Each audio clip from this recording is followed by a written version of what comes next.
Mr. Most Rathore. welcome. Thank you so much for It's hosting pleasure us to have here. you with It's us. Yes. a magical place. I'm enjoying every Right. minute of it.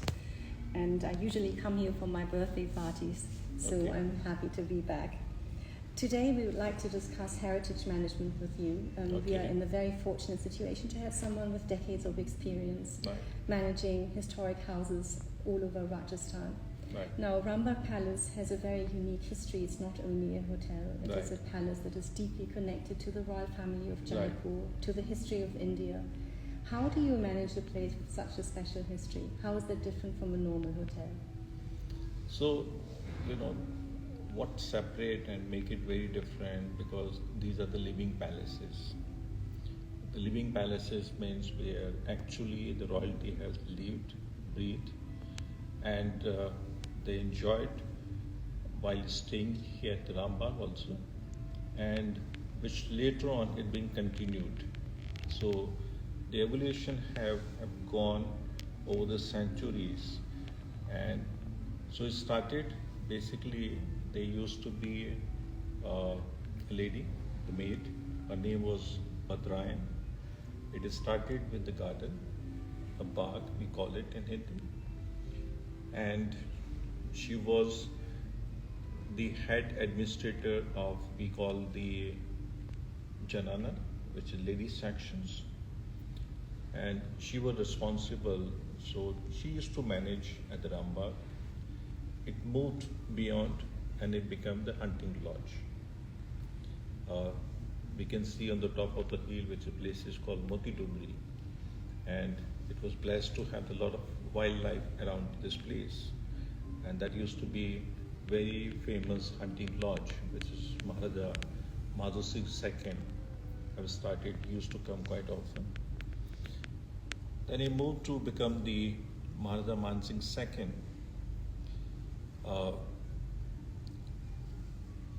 He was adopted from the places called like Isarda, and before he taking over the throne or the ruling as a ruler, he was about 10 years, and that time we had a British, and they decided that he need to have the right educations as a ruler. So they put him here for the study purpose, and along with a few novelty of chosen one, they also used to leave it here. It went on when he grown up. Then he went to UK, it's called the Woolwich Military Academy, and where he got the graduated and become very finest, not only professional, but become the finest polo player.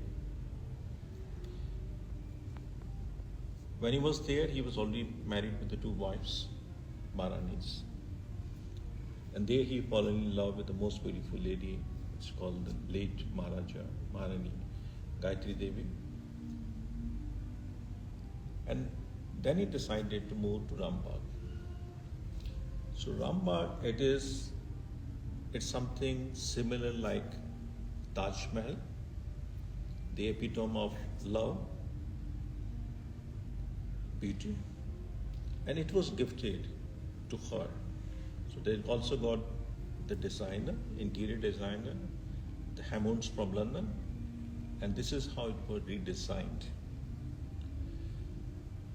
Journey continued, history continued, and a lot of royalty, the dignitaries, royal family across the world, from the kings, the queens. We got the head of state Kennedy, and many other have visited and stayed here. The last viceroys, the Mountbatten, also have stayed here. So it was always evolved around royalty, sports, lavish life, love for wildlife, love for society, love for architectures, for design, preserving heritage, culture, and which is continued. He was Maharaja Man Singh after independence of India. He was quite foresighted. And he thought that it is right time that he should move out from the Rambagh. And somewhere about 1957, he said, he's the first one in the country who had a vision to convert a palace into the hotel. He opened for the public. And before he opened for the public, he was Raj Pramukh, which is equivalent to a governor today. So Rambagh is also was governor house one point of time. And then, of course, he became the first Indian ambassador to Spain, and then he moved from here.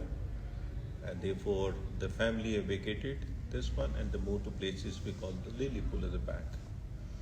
So, in a very nutshell, the journey started from 1835 until now, which is going on. Okay, so it talks about a living legacy. What was so special about, if I encapsulate Rambagh, is love, polo, and romance. Because their affinity and the love for the polo. Maharaj Man Singh was the highest handicap polo player in the world, which they won the World Cup, which is called the Coronation Cup. And I think the influence was there, mix of Rajput, Mughal, and the British.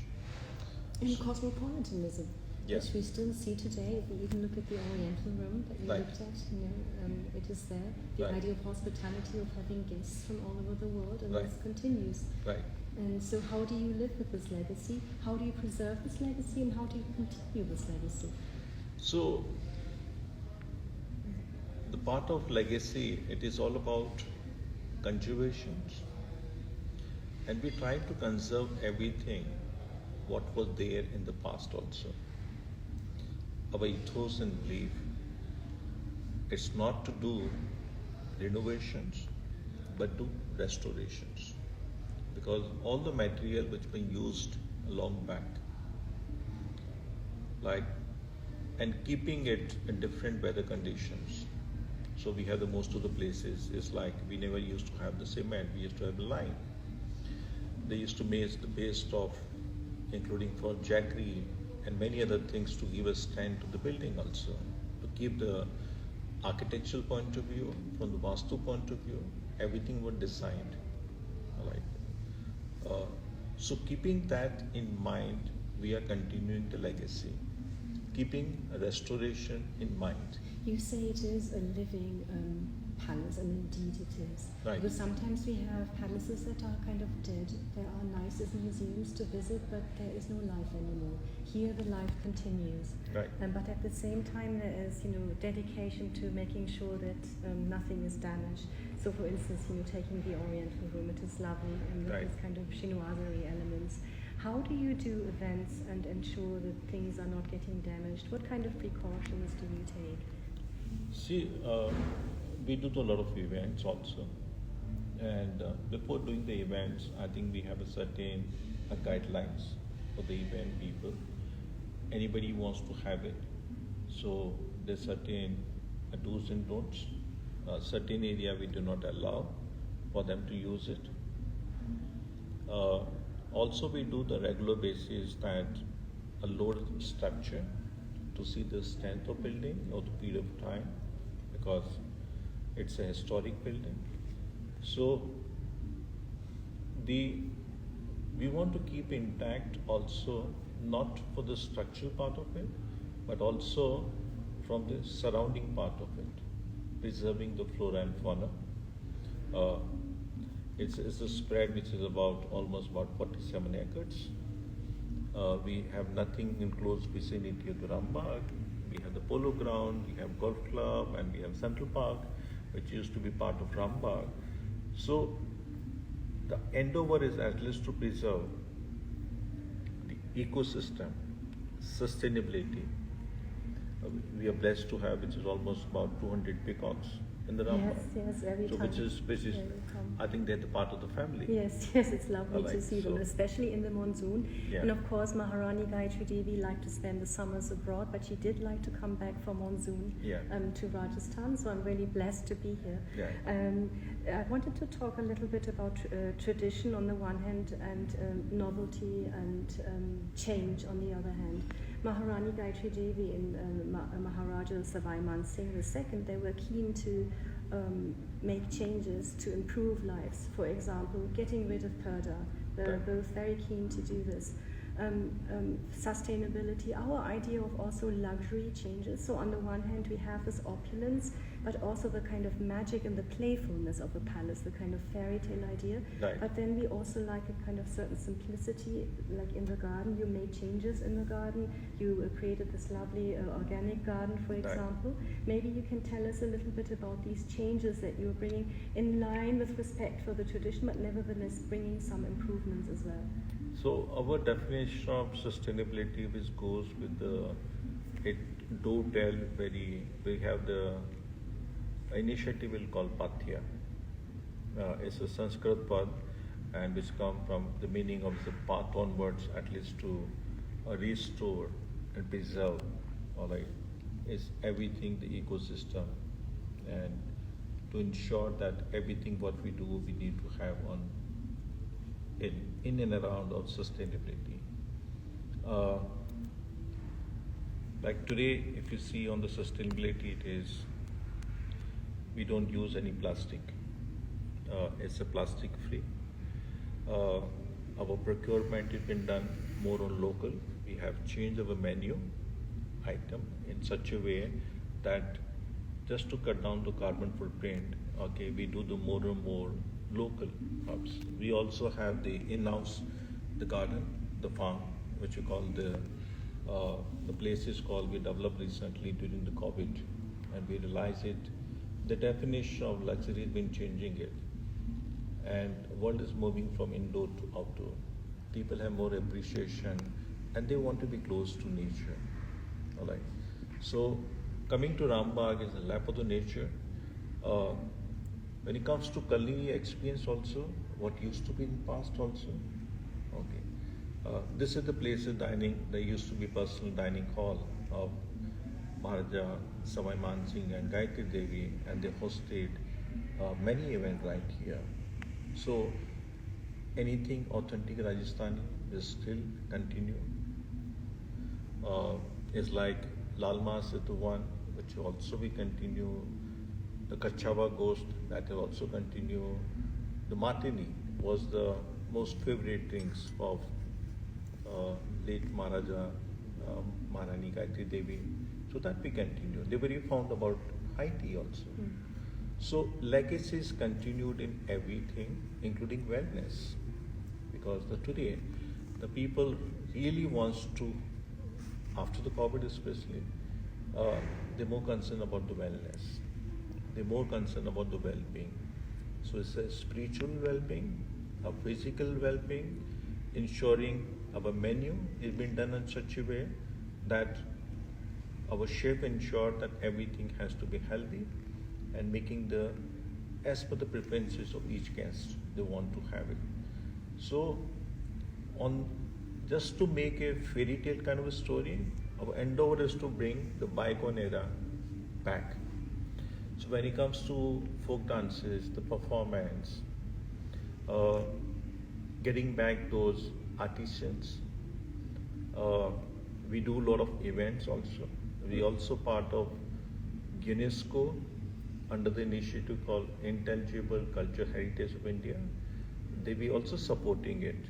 This is an important point you're raising, and I think this is exemplary because this is all about building community. This goes beyond the normal hotel management. Right. So UNESCO is one, collaborating with the University Research Institute, Right. collaborating with local schools. Right. Maybe you can tell us a little bit about these kind of collaborations and the vintage cars that you were doing. How do you kind of integrate the local community into this management scheme? So, like whenever we do a lot of event also, the most famous one we do it the opening of Jaipur Literature Festival and when you started for Inceptions, nobody knew it. Today it became a global. Okay. So this is typically Mr. Rator, I must say, because this is really lovely. When he hears an idea where he sees there is a legitimacy, or he has the foresight to support this, and I think in the little time that I've known you, this is a characteristic feature of you, and this is really wonderful working with you. This is a great example of the Jaipur Lit Festival. Thank you. So we're supporting a Jaipur, and then even we promote local artisans during the Jaipur festival, or like literature festival, which is happening here. So it can give a glimpse of the people, even the people who's coming from the different part of the world also. So like say about block printing is very famous. We have Sanganeri block printing. It's organic color. That we're promoting a lot. Carpet weaving, what has been lost. So in the sense of workshops with block printing, or bringing it in the both. The block We do it both. We do it both, and also our endeavor is also not to bring the artists in the premises of the Rambagh also, but take the guests to their places also.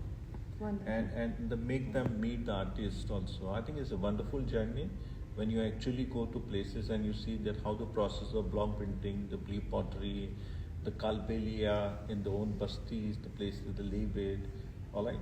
So how does this normally work? If someone, so we have the packages also. We are running the packages, and the guests can choose it, and they can book for these packages, and this is how the collaboration is happening. It also. Wonderful. Yeah. I would like to know, given this very rich history in your very conscious management of this and interpretation of this, what can you share us about the guests' experience that come? Have they changed over time? And what do they generally expect? Or is there no such thing as one expectation? Are there many different guests? Or do you think there is a kind of pattern of the people who come here and who prefer to stay? So of course that there's an ever-evolving world, and the things are changing rapidly. With the advent of technology, of course, the people are more tech-savvy, and one thing is that is appreciation for the nature. Generation have changed. We have seen from the change in the baby boomers to millennial and the Gen Z now, which is going to be now next one. And people are traveling a lot. They have exposure for the globally, very discerning people. So today, I think the focal point which has come in the part of experience is two, coloring, other is wellness. So these are the two new things which is emerging. Is heritage? I mean, given that the people come to Jaipur, are they expecting also to do excursions and to learn about the history? Yeah, so that's I'm coming on it. So I think that's the history, like we have the historian at the Rambagh.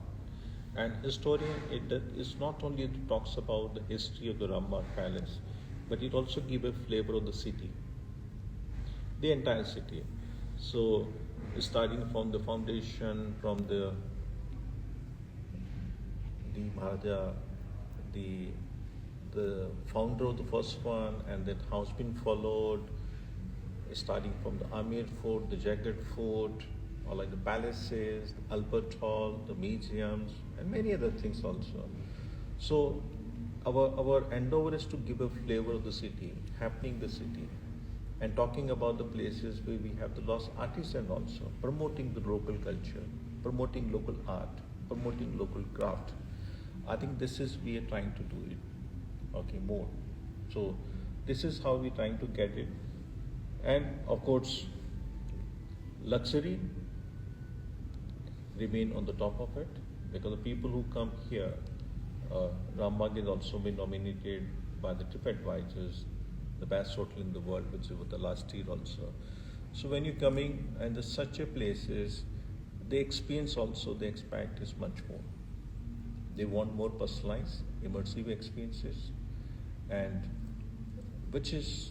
it's include the history, include the art, craft, sustainability, and I would say that this is the feel of spirituality also, because it's not about getting it.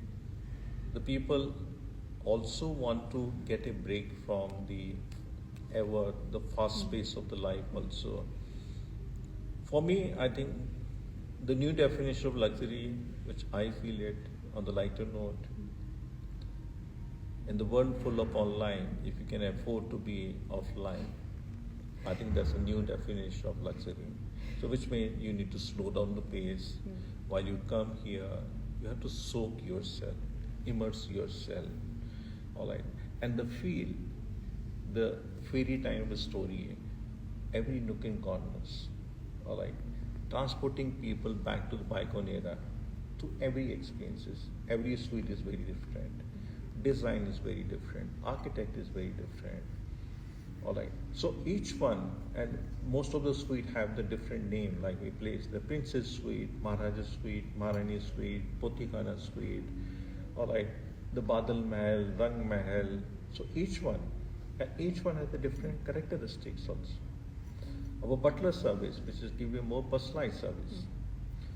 We have vintage car rides, all right, and we have a good collection of the vintage car. Still, we are the only palace, I would say that probably in India, in the country, where we're giving a vintage car ride as a free of charge to guests also. We also have horse carriage. Wonderful. So these are the all experiences put together make Rambagh very unique and very special. Thank you so much. On this note, I'm just immensely grateful to be able Most to enjoy all of this. Thank you very much, and just see you at Rambagh next time. Thank you. Bye. Thank you for being here. Thank you. Wonderful. Thank you.